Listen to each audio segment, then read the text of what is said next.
Good morning dear students. सुप्रभात।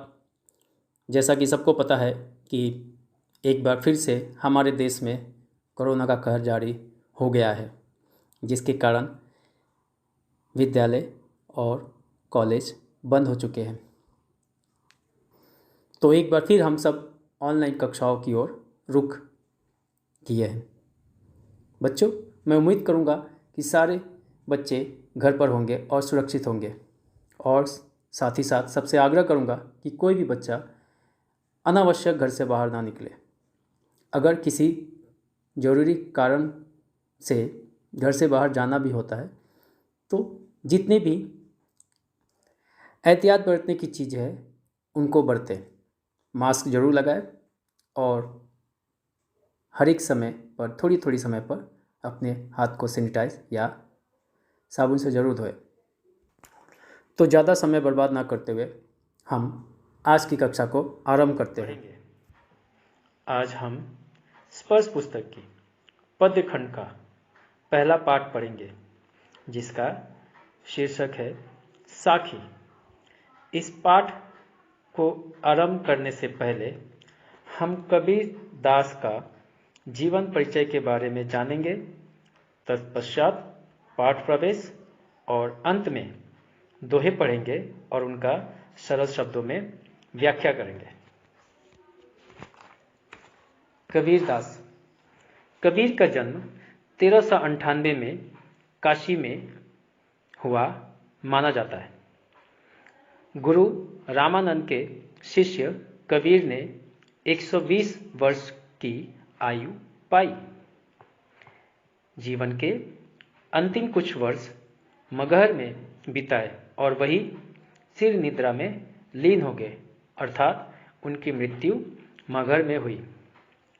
कबीर का आविर्भाव अर्थात जन्म ऐसे समय में हुआ जब राजनीतिक, धार्मिक और सामाजिक क्रांतियां अपने चरम पर थी। क्रांति का अर्थ है परिवर्तन या बदलाव। कबीर क्रांतदर्शी कवि थे। क्रांतदर्शी का अर्थ है दबे हुए का उजागर करना। उनकी कविता में गहरी सामाजिक चेतना प्रकट होती है। उनकी कविता सहज ही मर्म को छू लेती है। एक ओर धर्म के बाहरी क्षेत्र पर उन्होंने गहरी और तीखी चोट की है, तो दूसरी ओर आत्मा परमात्मा के विरह मिलन के भावपूर्ण गीत गाए हैं। कबीर शास्त्रीय ज्ञान की अपेक्षा अनुभव ज्ञान को अधिक महत्व देते थे। उनका विश्वास सत्संग में था और वे मानते थे कि ईश्वर एक है, वह निर्विकार है। निर्विकार का अर्थ है जिसमें कोई विकार न हो, अर्थात जिसमें कोई दोष न हो। अरूप, जिसका कोई रूप न हो। कबीर की भाषा पूर्वी जनपद की भाषा थी। उन्होंने जन चेतना और जन भाषाओं को अपने शब्द और साखियों के माध्यम से जन जन तक पहुंचाया। पाठ प्रवेश। साखी शब्द साक्षी शब्द का ही तद्भव रूप है। साक्षी शब्द साक्ष्य से बना है, जिसका अर्थ होता है प्रत्यक्ष ज्ञान। यह प्रत्यक्ष ज्ञान गुरु अपने शिष्य को प्रदान करता है। संत संप्रदाय में अनुभव ज्ञान की ही महत्ता है, शास्त्रीय ज्ञान की नहीं। अर्थात संतों में अनुभव को पुस्तकीय ज्ञान से अधिक महत्व दिया गया है। कबीर का अनुभव क्षेत्र विस्तृत था। कबीर जगह जगह भ्रमण कर प्रत्यक्ष ज्ञान प्राप्त करते थे। अतः उनके द्वारा रचित साखियों में अवधी, राजस्थानी, भोजपुरी और पंजाबी भाषाओं के शब्दों का प्रभाव स्पष्ट दिखाई पड़ता है। इसी कारण उनकी भाषा को पचमेल खिचड़ी कहा जाता है। कबीर की भाषा को सदुक्कड़ी भी कहा जाता है। साखी वस्तुतः दोहा छंद ही है, जिसका लक्षण है 13 और 11 के विश्राम से 24 मात्रा। प्रस्तुत पाठ की साखियाँ प्रमाण है कि सत्य की साक्षी देता हुआ ही गुरु शिष्य को जीवन के तत्व ज्ञान की शिक्षा देता है। यह शिक्षा जितनी प्रभावपूर्ण होती है उतनी ही याद रह जाने योग्य भी। अब हम दोहों की ओर बढ़ेंगे। प्रस्तुत पाठ में कुल 8 दोहे हैं, जिनमें से केवल 2 का ही वर्णन आज हम करेंगे। शेष 6 दोहों का वर्णन हम अगली कक्षा में करेंगे। दोहे के वर्णन से पूर्व हम दोहे में आए कठिन शब्दों का सरल शब्द बताएंगे। उसके बाद दोहे का वर्णन करेंगे। पहला दोहा। ऐसी वाणी बोलिए मन का आपा खोय, अपना तन शीतल करे औरन को सुख होय।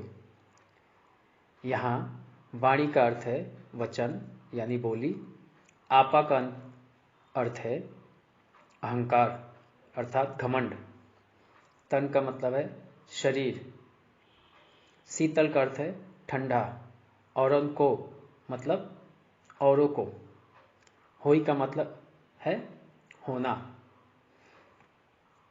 प्रस्तुत पाठ कबीर की साखी की इन पंक्तियों में कबीर ने वाणी को अधिक महत्वपूर्ण बताया है।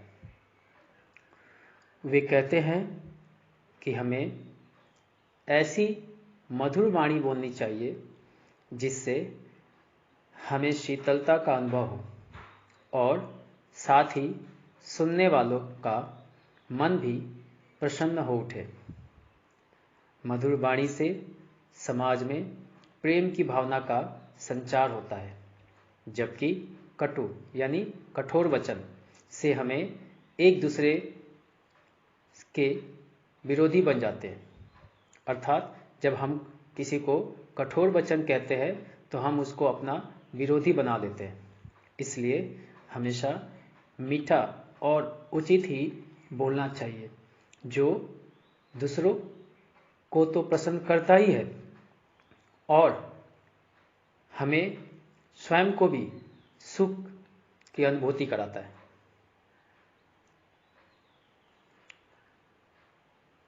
दूसरा दोहा।